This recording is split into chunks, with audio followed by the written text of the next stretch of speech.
My name is Richie Nath. I'm an artist from Burma, Myanmar. I do mostly painting and illustration.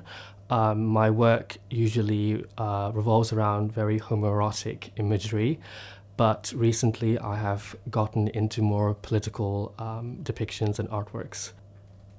I guess you can't go wrong with having a message like Stop War, because like everybody wants to stop war, and me coming from a place that's constantly in war, the country I come from has the longest civil war happening since the 60s.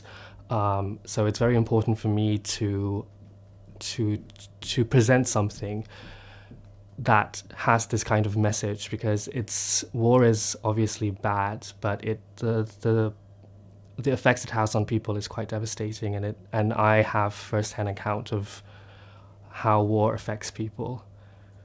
In terms of appropriating, I think with my work, I tend to sort of highlight and show either the atrocities or the effects of that war has on the people in the country in my own way, which is sort of utilizing symbols and mythological reinterpretations to tell that story. So the painting that I'm doing currently, that I will be presenting at the Magasins généraux, is actually a reinterpretation of a painting done by Pablo Picasso called Massacre in Korea.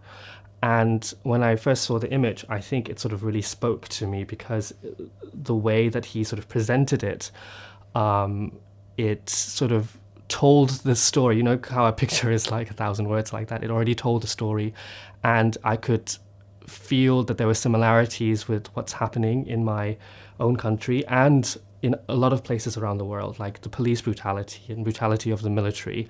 So I wanted to use that to tell my own version of that. So I'm just reinterpreting that painting in my own style. It'll be a bunch of these kind of anthropomorphized figures with guns and mixed with traditional kind of mythological creatures, with shooting at a group of people standing. I think that's sort of the general gist of it.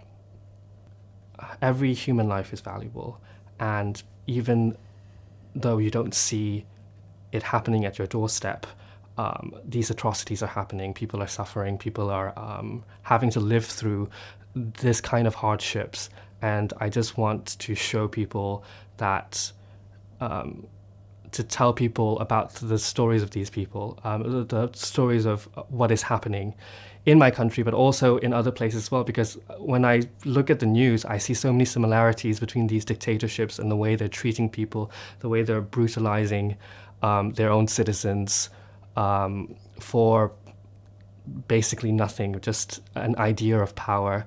And, I just want to show the atrocities being committed.